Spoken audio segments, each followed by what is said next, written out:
things. Okay, I'm going to record on this computer. Okay, so can everybody hear me? Yes. Okay, great, thank you.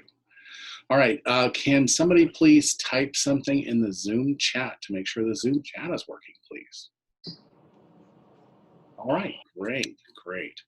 Okay, so hello, my name is Dr. David Urban, and I'll be your instructor for this particular class today, which is Chemistry 2350, Survey of Organic Chemistry.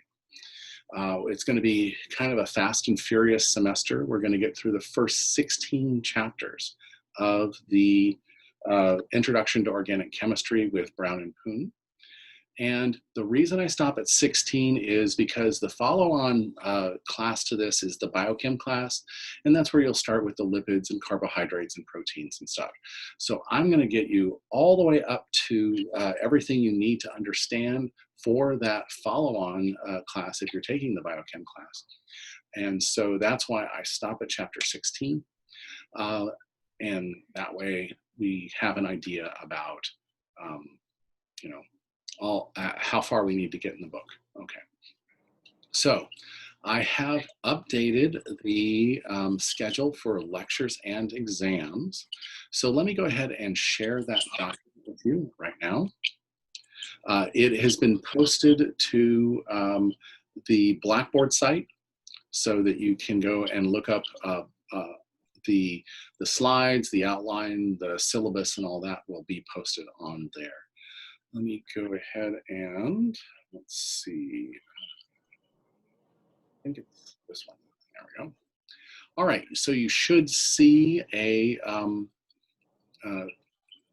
document up here. This is a PowerPoint this is a PDF document that's actually on Blackboard right now.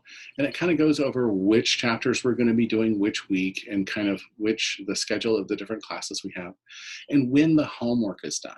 So the homework is on the Top Hat site. And so you get a couple chances to answer that, and then it's locked in. And then after it's due, it re-releases so you can use it to review for our exams. And so that's going to be a great thing. But if we look at it here, we'll have, we're going to do chapter 1, and we'll probably start a little bit of chapter 2 this week. But chapter 1 homework will be due on Friday at midnight. So you can probably perfectly complete the homework after class on class on Thursday. So you'll have all Friday to complete that as needed. Notice that we're doing a couple chapters out of order, and there's a couple reasons that I do that. We're going to do chapters 2 and 3 the next week, and then 4 and 5 the following week. But then we're going to finish up 5 and do chapter 7. They're fairly closely related, and chapter 6 is all about chirality and stereochemistry. And so we're going to take an entire week to just look at that topic. And then after we complete that topic, we'll go ahead and do our exam number 1. We'll have a day of review, and then we'll have the exam. And the exam will be on Top Hat. It's what we call a video proctored exam. So what happens is you'll log on, and then you'll have to have a camera on your computer, and it'll say, look for your ID, and then ask you to show that there's nobody else in the room.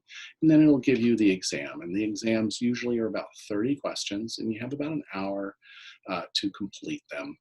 And they'll be held during our regularly scheduled class time. So that way, I'm not conflicting with anybody else's classes, okay? So then we're gonna do chapters 8 and 10, and then 9 and 11. 9 is aromatic compounds and their reactivity, so it makes sense to group them this way. Note the due dates for each of these before our second exam. So our first exam is chapters 1 through 6. Our second exam is chapters 8 through 11. And then we have chapters 12 through 16. 16 is fairly short, so we're only going to need 1 day for that. And that's the day before Thanksgiving break. And so that we'll be able to complete that section before Thanksgiving, come back, do our review, have our last exam, And then that'll prepare us for our final. Okay, so this is again available on Blackboard, and I will also email it to everyone so that you have a hard copy of that. All right, I'm going to stop sharing that document. And so, are there any questions about the layout of homework and or the chapters we'll be doing?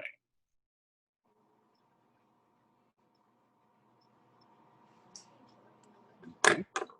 So, is there a question there? No? Just okay, let me go ahead and share with you the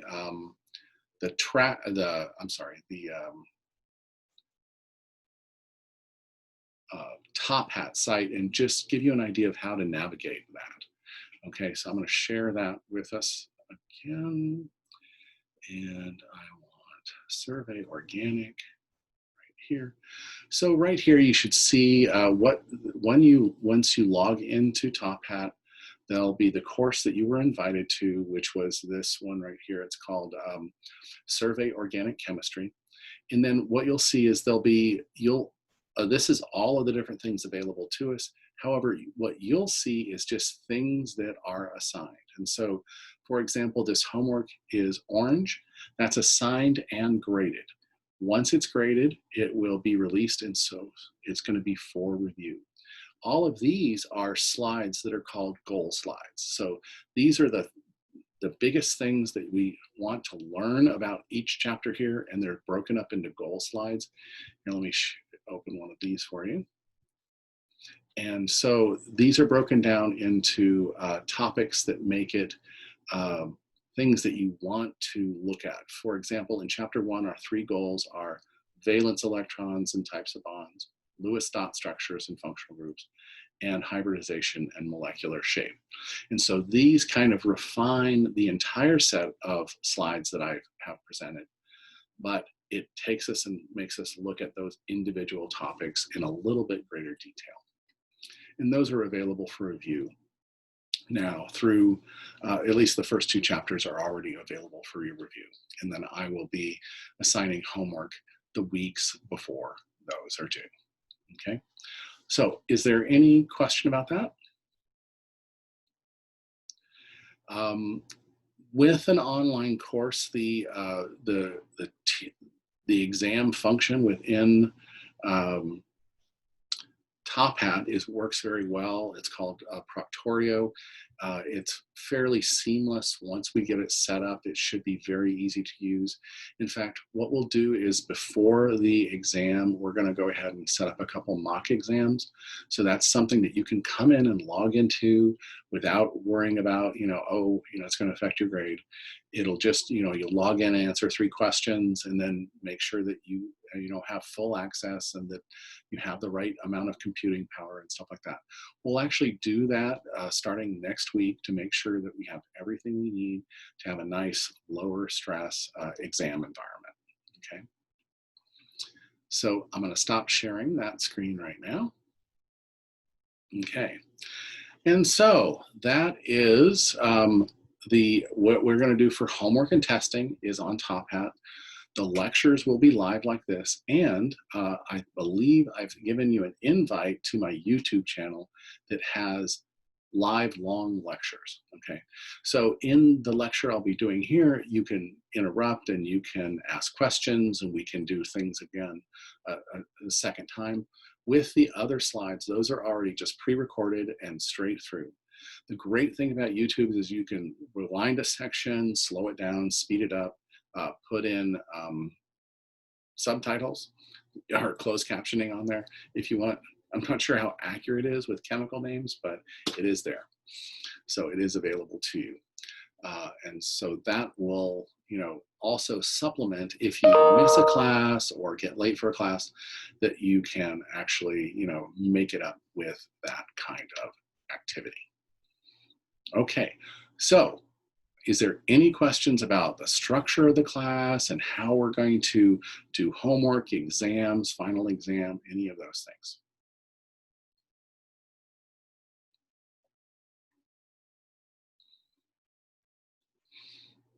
Okay, so, and you can hear me, so I know that's good. All right, so that being said, let's go ahead and I want to give a little bit of introduction about me. I have been teaching this class for about 10 years now. I've been teaching it online. This is my fourth time to teach it online.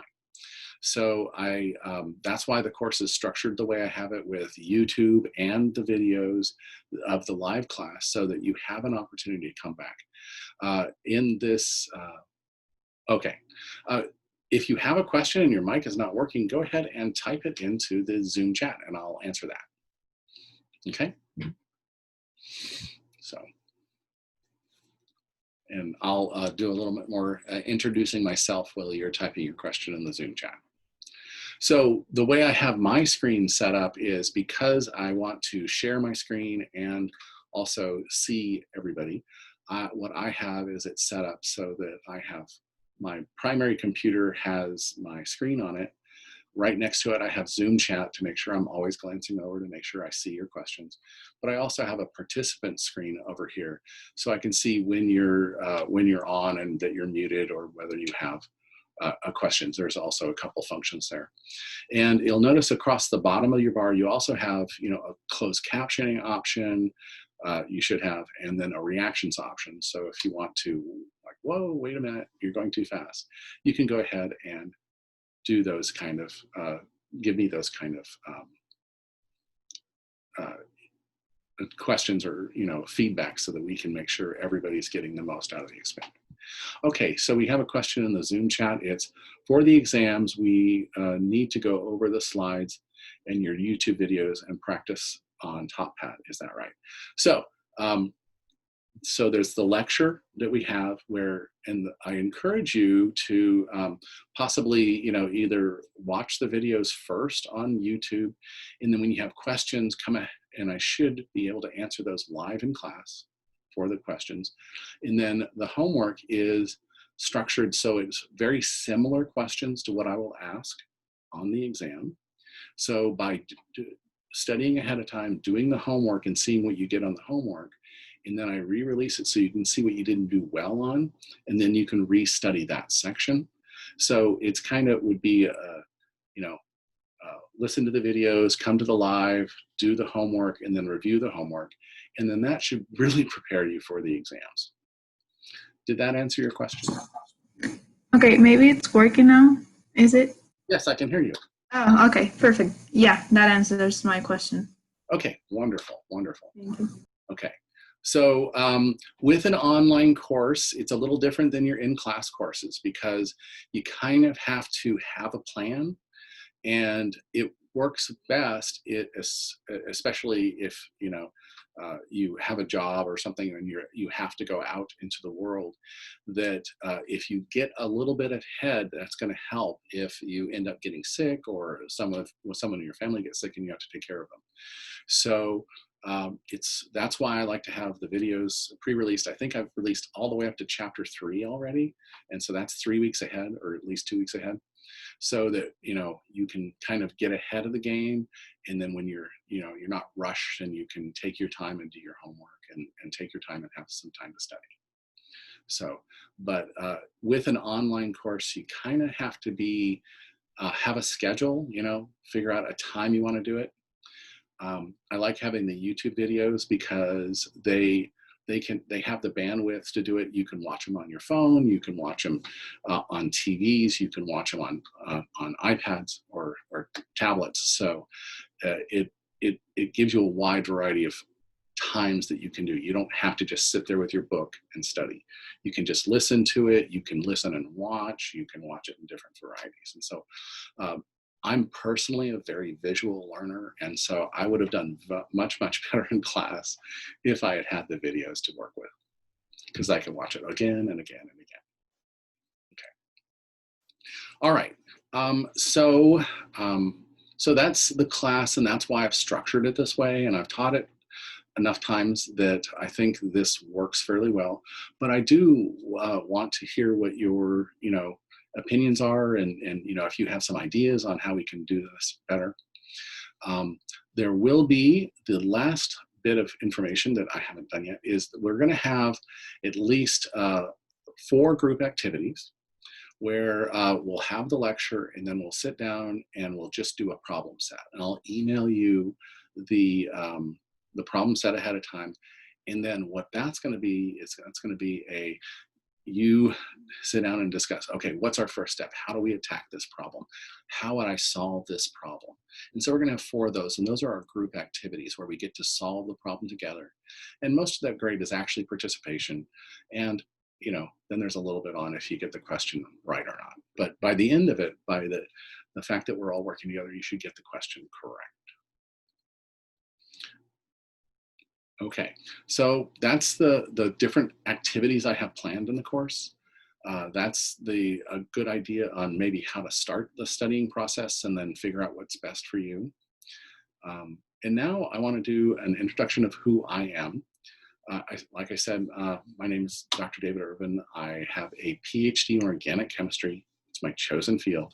So I really like the concept of basically it's molecular tinker toys. You can take things by having the right things coupling together. You can make new molecules. You can break those molecules apart. You can make large batches of them and small batches of them. And after I got my PhD, I did 10 years of government service. I worked for the Department of Energy and the Department of the Navy as a civilian employee. And then I did about 10 years or 12 years as a industrial chemist, where we did everything from 50-gallon reactors up to building pilot plants for other things. And then I've done academic teaching for about 10 years on and off. So this is kind of been I have firsthand knowledge on most of the reactions in the book. I think I've actually counted. I've run actually 75% of the reactions that are in the book. So I have some firsthand knowledge there, and so I have some insight into what does work and what doesn't work, and I'll discuss that as we move forward. Okay, do you have any questions about me or the course or where to start?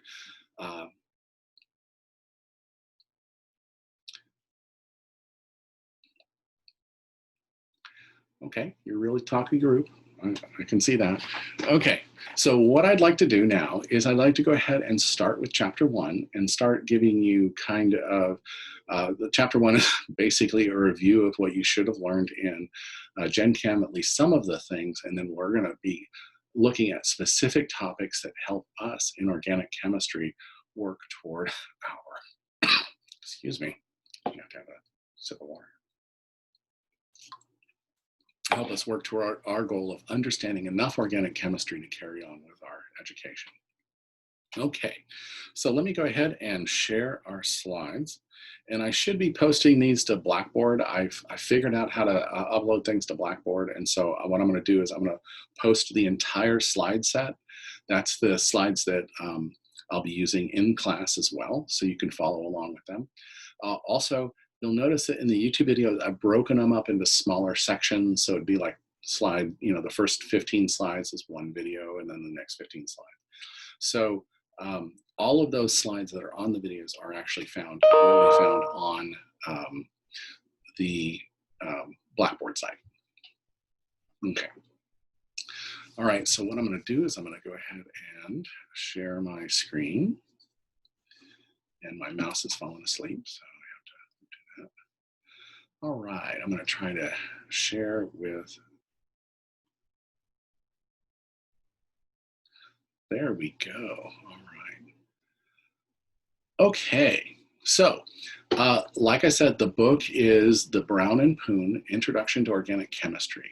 And I feel the depth of this book is just right for going on to do, clinical services, nursing and that stuff, because it doesn't really make you have to become an organic chemist, but it gives you all the general concepts needed to kind of draw those connections with, oh, this molecule is an alcohol, so it does this. This molecule is an amine, and it does this. So I think it gives a great opportunity for, that to learn. So the first thing, of course, we have to remember is the structure of the atom. And so, but the key we'll be focusing on here in the organic chemistry is basically things that have predominantly carbon and hydrogen, but then we can add some other elements to it like oxygen, sulfur, nitrogen, etc. Okay. And one of the great things about carbon is it's really small. It has a molecular, its atomic weight is only 12. It can form single bonds, double bonds, triple bonds, and it typically forms 4 bonds. And that ability to form those 4 bonds is a really cool function in the fact that it gives us a lot of diversity in the different ways we can do it. We can build these molecules. Okay. And so it actually will make nice covalent bonds with almost everything in the nonmetal side of the table.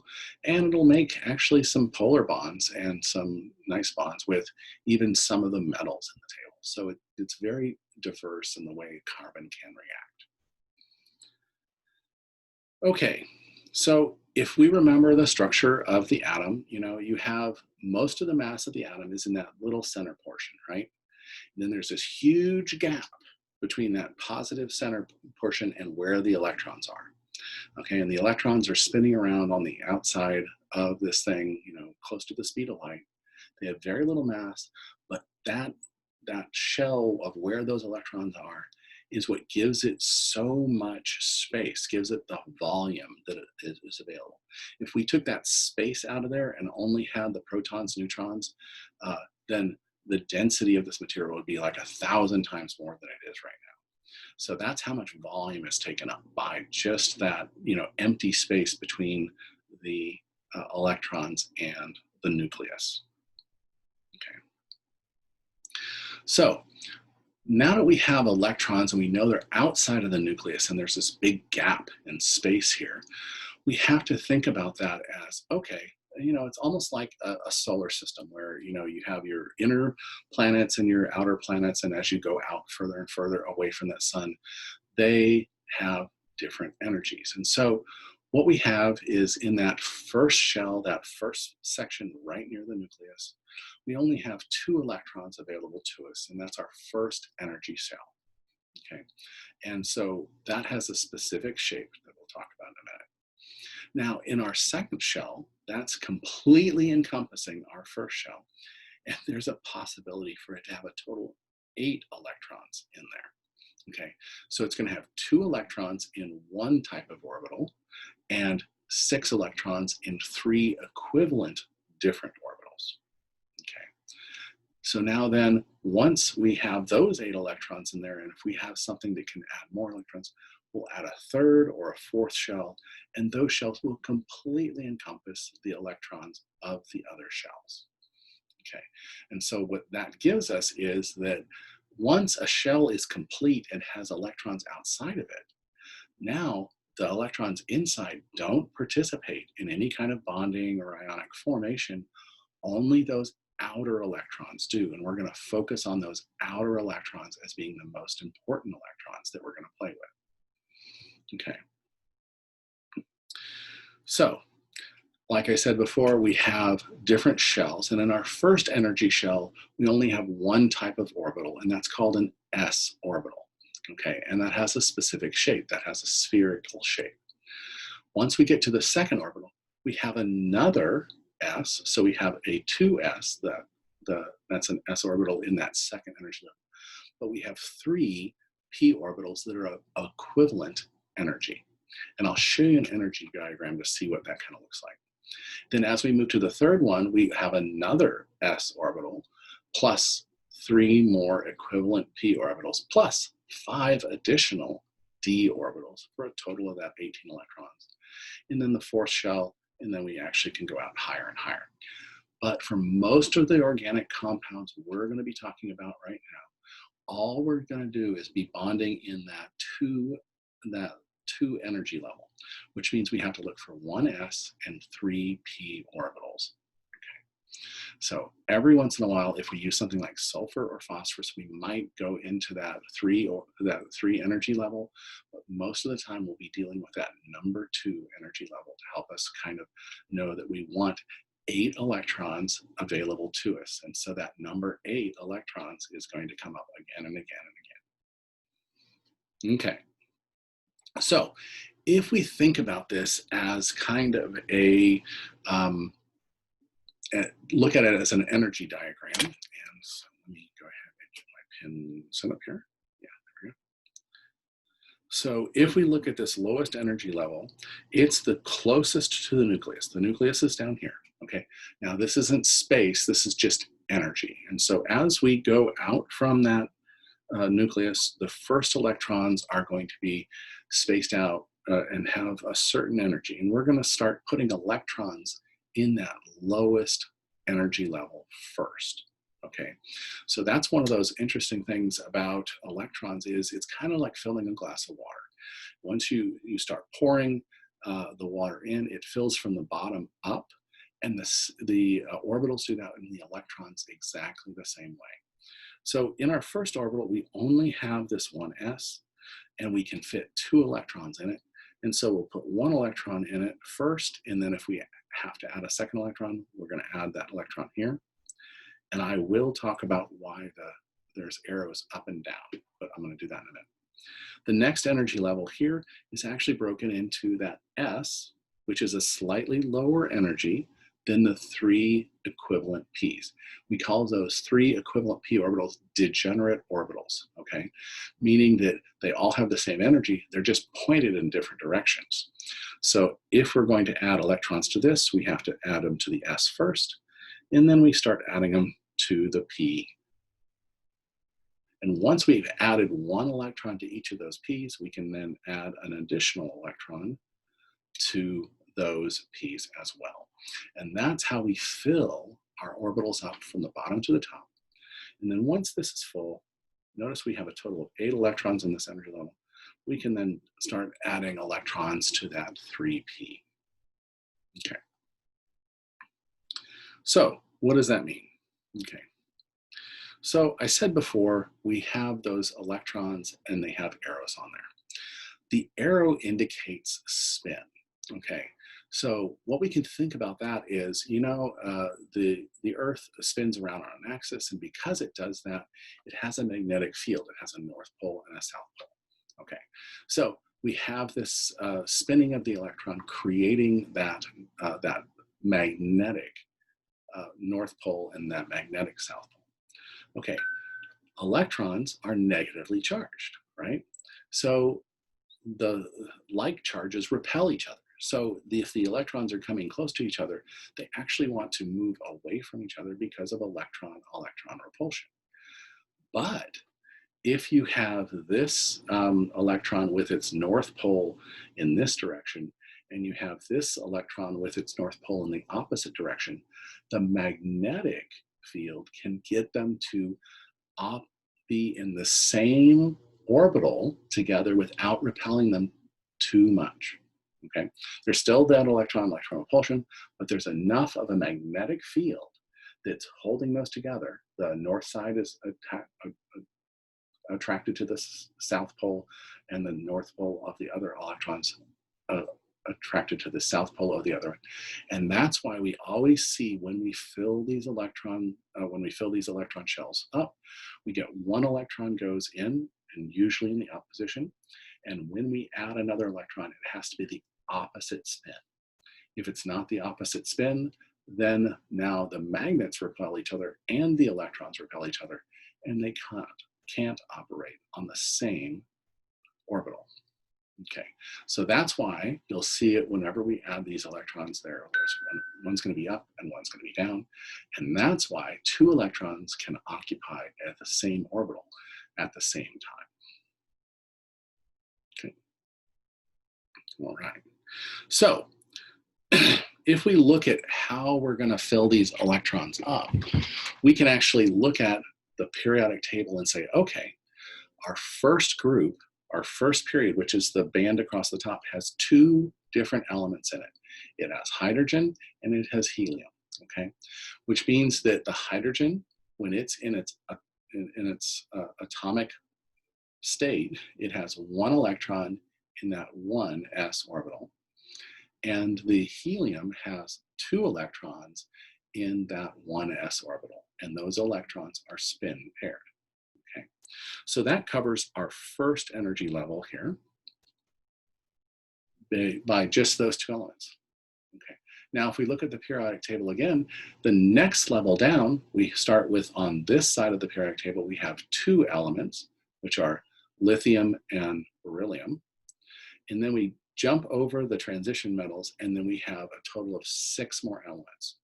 That's boron, carbon, nitrogen, oxygen, fluorine, and neon. Okay, so that's a total of 8 elements along that row.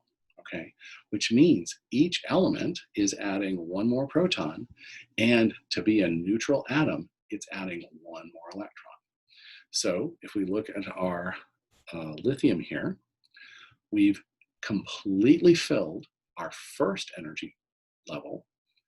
Okay, so our 1s has 2 electrons on it, and we've added another electron to our 2s. There should actually be a 2 here. This should actually say 1s2, 2s1, because we have 1 electron in that second period, that second s shell. Okay, now we can get really lazy and say, okay, well, if this is full, this helium, this noble metal is full, I can just say, oh, that all those electrons are found in helium, and I just have to add the electrons for that group, for that period across the periodic table. So what we'll see is that once we get all the way up to the next noble metal, we can start using that for filling our next period. So we have to write them all for our first period. We can use helium plus whatever electrons we're adding for our second period. And then we can use neon and just add our electrons for our third period. Okay. So this helps us determine how many electrons we have available for bonding. That's why this is important. Knowing that we have our inner shell, this is all of our inner shell electrons, and knowing how many electrons we have in our outer shell, the ones that will bond. Okay. So let's go ahead and think about a couple of these, looking at the position on the periodic table and figure out what the electronic configuration for these 2. We're going to do these 2 right here. We're going to do these 2 right here, and then you can do these separately on your own. But we're going to need a periodic table to do this. Where's our periodic table? There it is. Okay, so we're going to look at magnesium and, oops, sorry. Come on. We're going to look at magnesium and argon. So that's magnesium is 12. All right. So if we look at where it is on the periodic table, we know that it's going to be in our group. Let's look at the periodic table.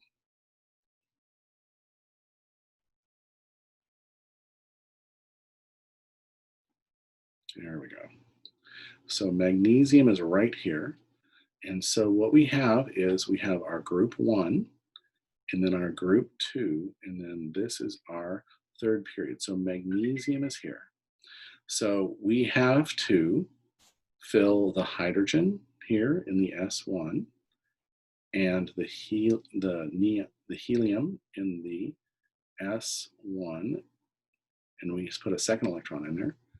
Then this is going to be our 2s shell, and this is our 2p shell. So this has to be our 3s shell, and it's 2 over. So that means there's going to be 2 electrons in that 3s level. So if we are going to write the electronic configuration for the magnesium, we would start with the inner shell first. So we have 1, let's go to black, 1s, and there's going to be 2 electrons in it. Then we have our 2s, and there's going to be 2 electrons in it. And then we have to completely fill our 2 level. So we're going to have 2p with 6 electrons in it. And then we start our 3s, and because it's 2 over, we have a total of 2 electrons. Now notice this is atomic number 12, which means we should have 12 electrons, okay? So if we count up our electrons, we have 2 here, we have 2 here, and 6 here. That's a total of 10 plus 2 more is 12 electrons. So this is the electronic configuration for magnesium. Okay, so if we're going to add 6 more electrons to do the electronic configuration of argon, where are we going to put those? Okay, so we had 1s, and then we had 2s and 2p, and now we have 3s. So that means we're going to put 6 electrons in that 3p position. So for argon, which I'm going to switch colors here, we're going to fill our 1s with 2 electrons. We're going to fill our 2s with 2 electrons. We're going to fill our 2p with 6 electrons. We're going to fill our 1s with 2 electrons, but we need 6 more electrons. Luckily, our 3p can hold 6 electrons. And so for argon, we have a total of 18 electrons that we can deal with, and that gives us our ground state electronic configuration. So go ahead and try that with phosphorus and chlorine after we're done with class, and then you'll see that that's why we fill those orbitals out from the bottom, and we're going to look at the only electrons that can bond are going to be these outer ones. Okay. So, any questions about that? Let's see. We're doing good on time, so we're going to do. Any questions, comments, concerns? Okay. Yes. Somebody unmuted temporarily? Okay. All right. So now, those outer electrons, those electrons in that outermost energy shell, if you have electrons in your 3 shell, you're only looking at that 3 shell. If you have electrons only in a 2 shell, you're only looking at those. Those are what we call valence shell electrons, okay? So it's that outermost shell that has electrons in it. Okay, so why is that important? Those are the only electrons that bond. So we need to know that they're there, and we need to know how many we have. And that'll tell us how many times it's going to bond and how many more electrons it needs. Okay, so the valence shell is that outermost shell. So if it's the 2 energy level, then it's going to be 8 electrons. If it's the 3 energy level, then we can have up to 18 electrons. All right, the valence electrons are those electrons in that shell, okay? So for example, in the 2, if we look at carbon, it's actually 4 over from where the first one is, so it actually has 4 valence electrons. And I'll show you where to find that on the periodic table as well. Okay, so now that we can find how many valence electrons we have, those are the ones that are going to bond. We want to keep track of just those valence electrons, and we do it by what we call the Lewis dot structure of an atom. So when we talk about a Lewis dot structure, what we're going to talk about is we're going to put the symbol of the element, like carbon would be a C, nitrogen would be an N, and then we're going to assume that all those inner shell electrons are taken care of in just writing that thing, that letter. And we're going to use dots to represent the electrons on the outside in that outer energy level. Those are the ones that are going to bond. Okay, so one way to look at it is if we look at the periodic table, a lot of the periodic tables are labeled with A numbers. So there'll be a column A1, A2, A3, A4, A5, A6, all the way up to A8. Okay. If you look at those A numbers, that tells you the number of electrons in that energy level. So that in the valence band, okay? So things like hydrogen and lithium and sodium, they have 1 electron in that valence band. So it has 1 electron to bond, and it needs to find other electrons to share with. And magnesium and beryllium have 2 electrons in that outer band. Okay, so boron has 3, carbon has 4, nitrogen 5, oxygen 6. See how the A number correlates to the number of electrons we have. And then the last one is these have 8 electrons completing their shells. Okay, so now that we know this, we know how many electrons are needed to try to fill that shell. And we're going to fill that shell by either taking electrons away or sharing electrons with another atom. Okay, so if we take electrons away, we're like, for example, we take this one electron away, that'll make it have a completely empty shell, and its shell that's full is its lower energy shell. Or we can add electrons, like here, and make it into an ion. And we'll talk about that kind of bonding in a minute.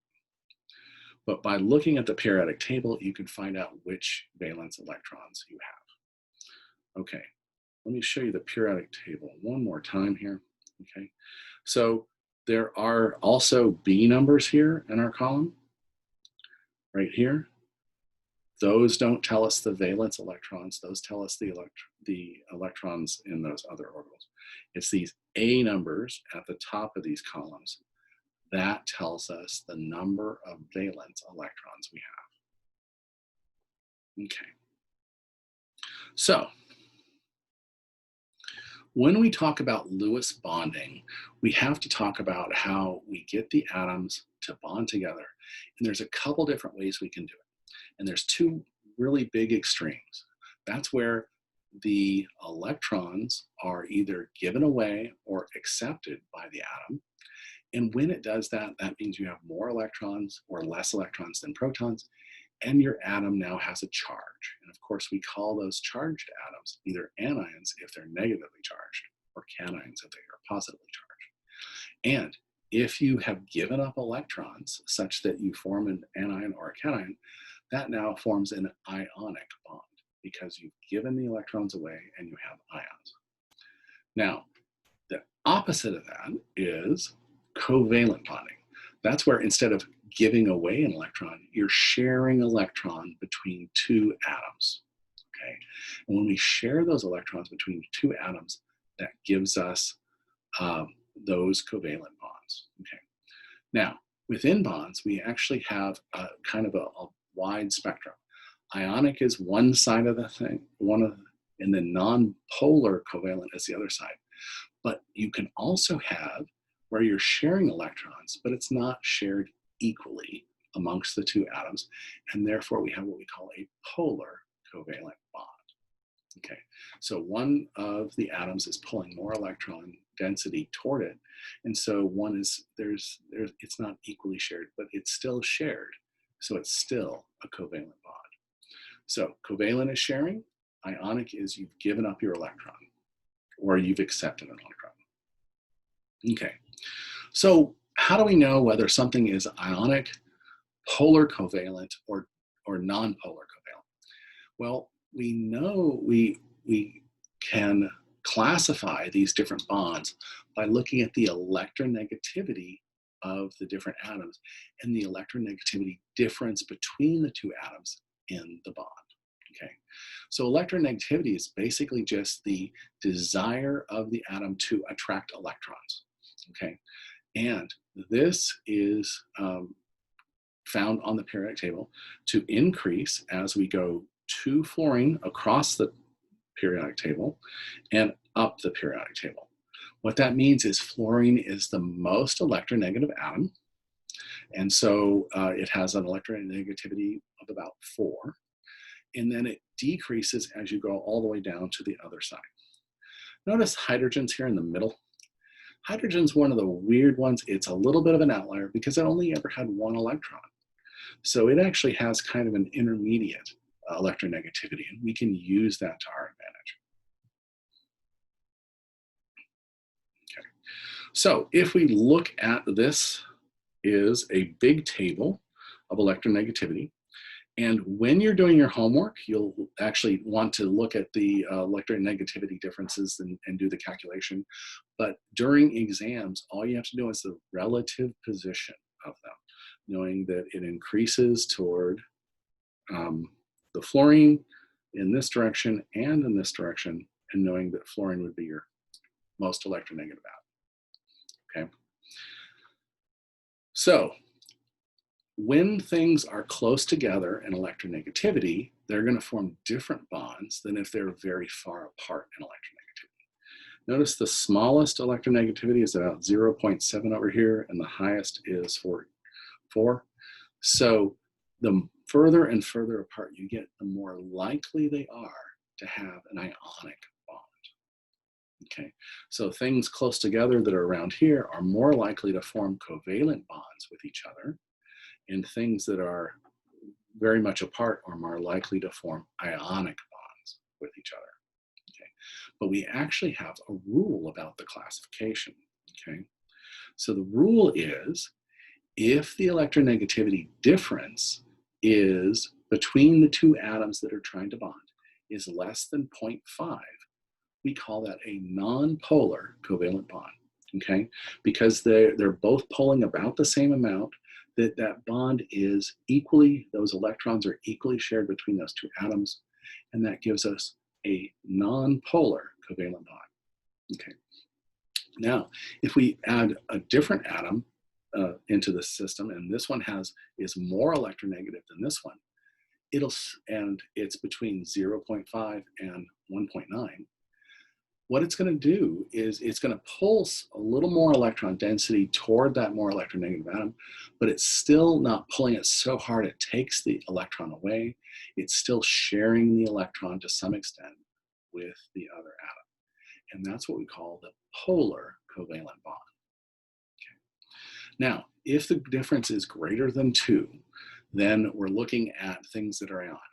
Okay, and so it is so it has such a high electronegativity that it just pulls the electron away from the other atom, and this stays as an anion, and then the thing that had the atom that had its electron pulled away from is its cation. And therefore now we have a positive charge and a negative charge, and they're attracted to it by that ionic bond. Okay, so let's look at that in a little more detail. So if we look at the electronic structure of sodium, we have, its 1s is full, its 2 is full, and it has 1 electron in that 3s orbital.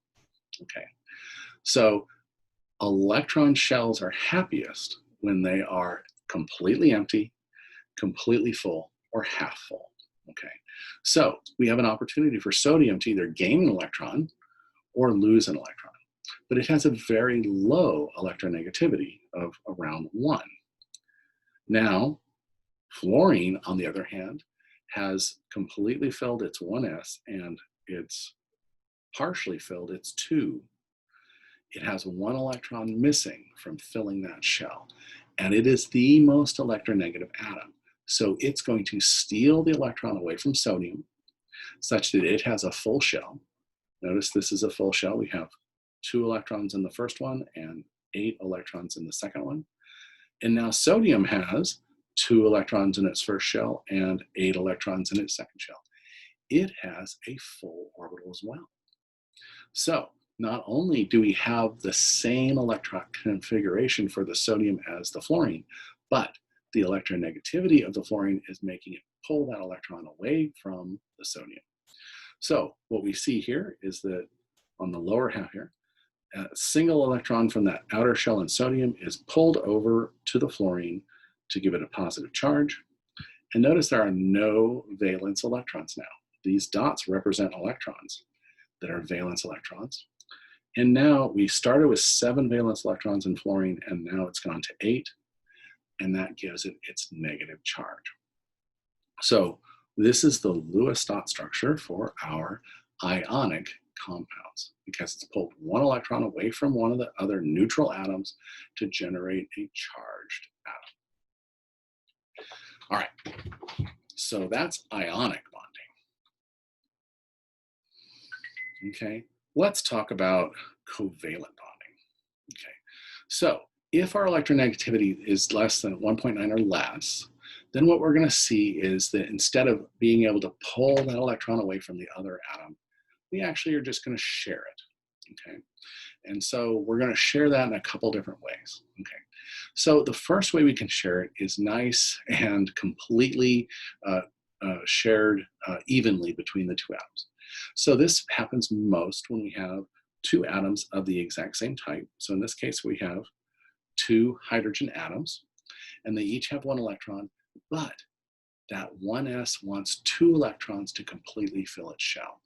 So it can't just steal an electron away from another hydrogen. So what it's going to do is it's going to share its electron with the hydrogen next to it. So it now has 2 electrons in that S shell. And this hydrogen is going to share its electron with the other hydrogen to give us another, so it can fill its S shell.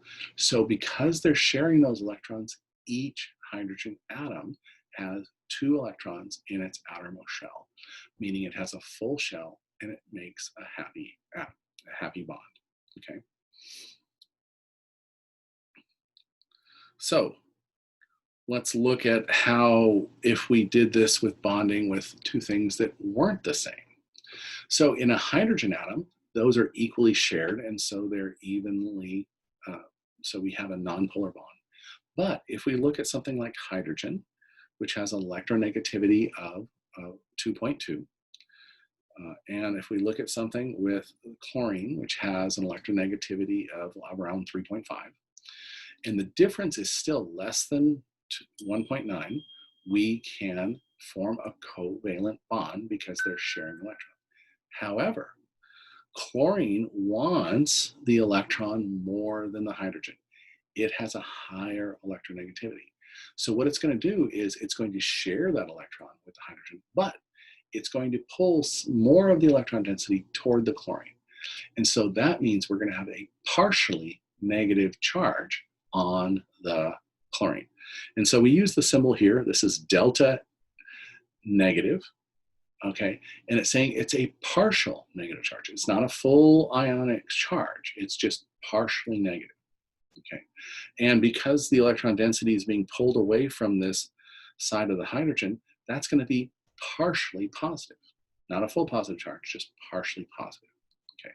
So when we map these out, you tend to use a thing where you have one side of the atom, in this case, is going to be red to indicate it's partially negative, and one side is going to be blue, indicating it's partially positive. We also can see that in these polar bonds by the symbol where we have an arrow pointing this way, showing the direction of flow of the electrons and that there's a positive charge on, partially positive charge on that side of the bond. So whenever we see that partially negative or partially positive, delta negative, delta positive, that's telling us that we have unevenly shared electrons in a covalent bond. Okay. And what's really interesting is that the more polar the bond, we tend to do more chemistry with those bonds because it's easier to do reactions on polarized bonds. And we'll see that again and again when we start getting into the different reactions. Okay. So let's stop and ask any questions right here. We're right at 5:30, and I think we have till 5:45. Is that correct? Yes. Okay, so what I'm going to do is the last thing we're going to do today is we're going to look at the rules of drawing Lewis dot structures. Okay, so we're going to draw some Lewis dot structures and we're going to do some strategies, and then we're going to break for the day and we'll see what happens.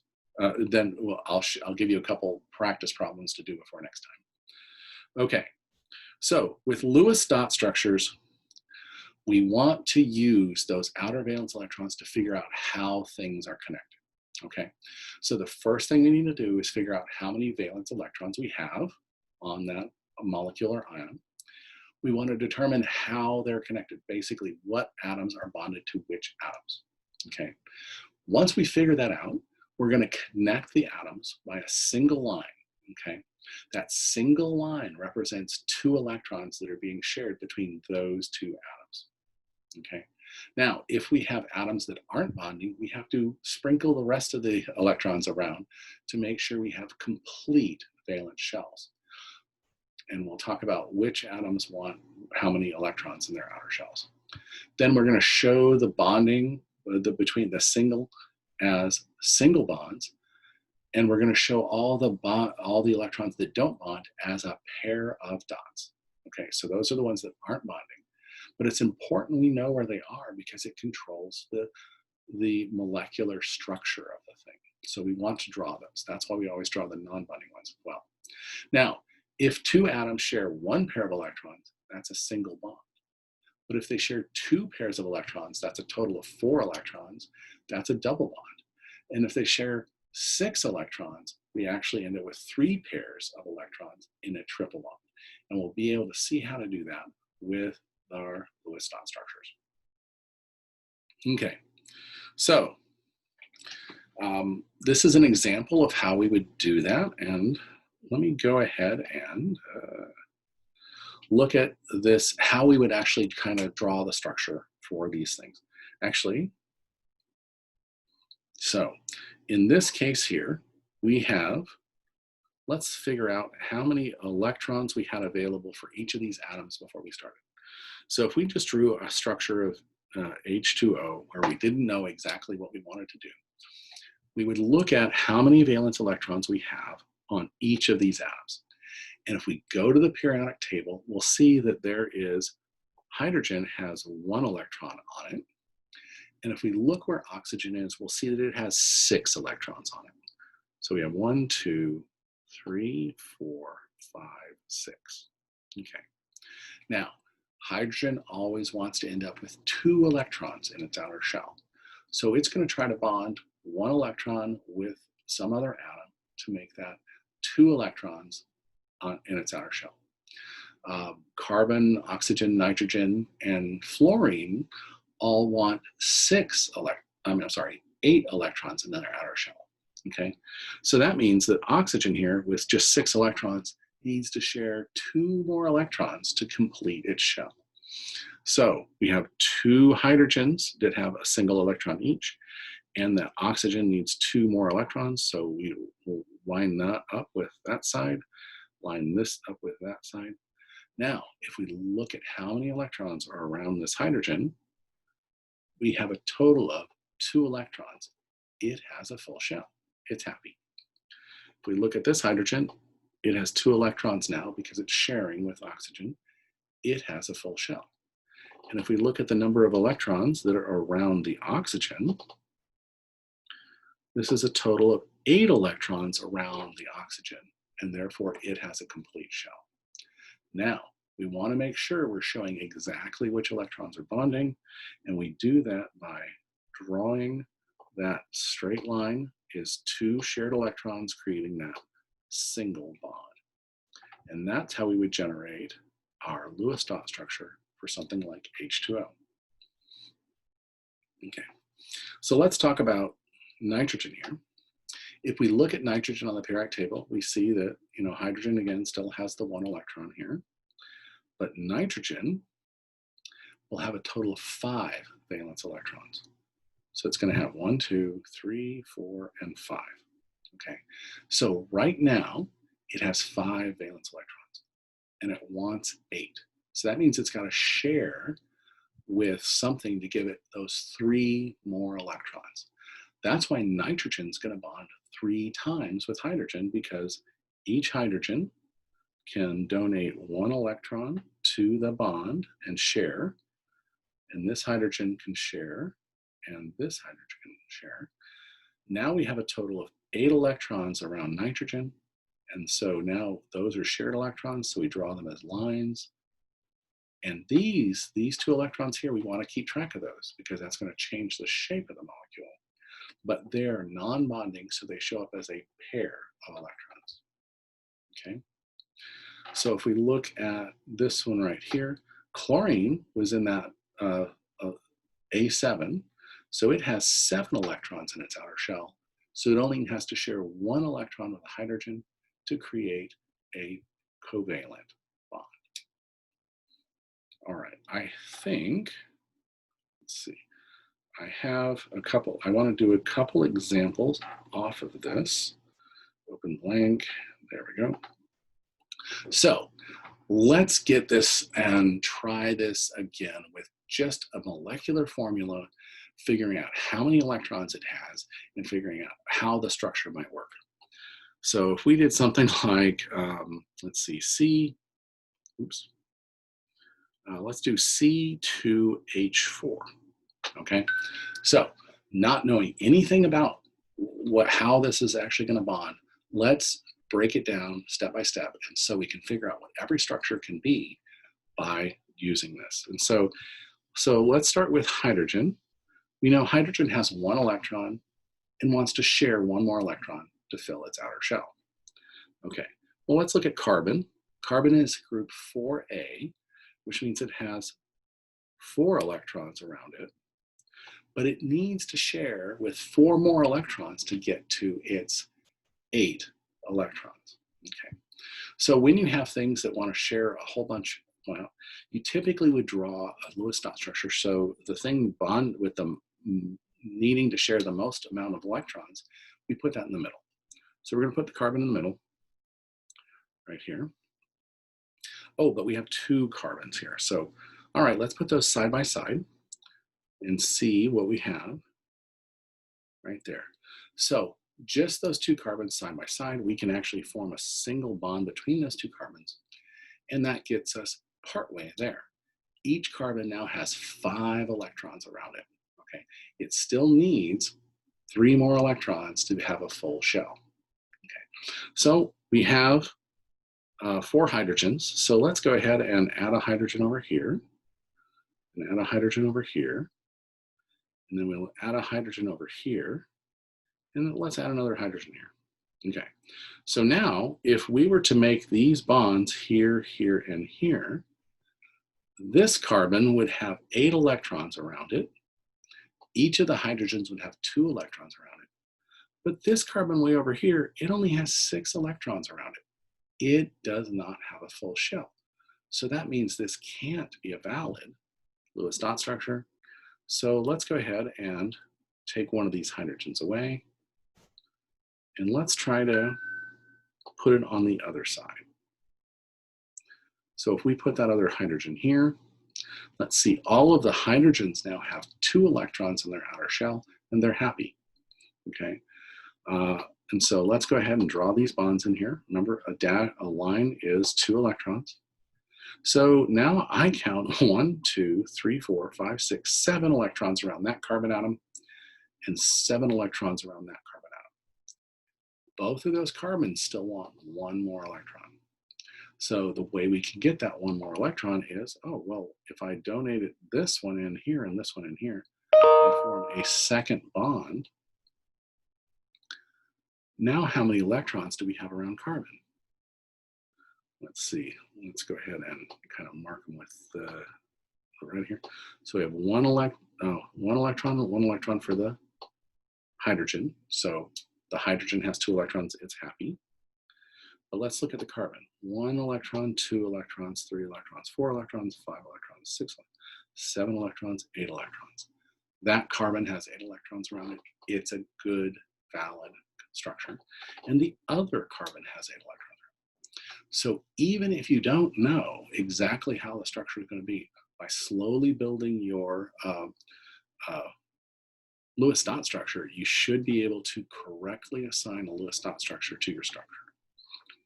Okay, so that is one kind of way to do it. All right, let's go really complicated, okay? And let's start with, let's see, H2CO3. All right, so, all right, we don't know exactly how this is going to fit together, but we can use our process to get it to wherever we want it, to get it to a valid Lewis dot structure. So if we look at hydrogen, that has 1 electron and needs to bond once, okay? So, and we have 2 of these, all right. Now carbon, we have a total of 4 electrons around it, and it will need to bond 4 times. Okay, that's good. Now, if we look at oxygen, oxygen is group 6A. So group 6A means it has 6 electrons around it, which means it needs to bond with 2 other things, share 2 more electrons to get its 8 electrons. Okay, so when we're trying to do a valid Lewis structure, we put the thing that needs the most bonds in the center. So let's go ahead and put our carbon in the center here. Don't want to have these accidentally look like unpaired electrons. So we're going to put our carbon here. We're going to put our 4 electrons around our carbon. Okay. Now, we could put 2 hydrogens on it, but we have 3 of these oxygens. So let's start with putting those 3 oxygens around the carbon first. So if we put one, I'm going to do the oxygen and electrons in a different color here. So we have those 6 electrons from that oxygen. We have these 6 electrons around that oxygen. And we have these 6 electrons around that oxygen. Okay, so how many electrons do we have around carbon? We only have 7 electrons so far. So carbon's not done, okay? And we only have 2 hydrogens available. So if we had 4 hydrogens, we could put 1 here, 1 here, and 1 here, and 1 here. But we don't have that many hydrogens, okay? So let's go ahead and put 2 of the hydrogens on here. And the easiest place to put them would be to put them on this oxygen, so the oxygens are done, okay? So this oxygen has 8 electrons on it. Now, this hydrogen has 2 electrons around it, it's done. This hydrogen has 2 electrons around it, it's done. This oxygen has 8 electrons around it, it's done. This oxygen still has 7 electrons now because it's going to be sharing. The carbon has 7 electrons. Ooh, we have an opportunity.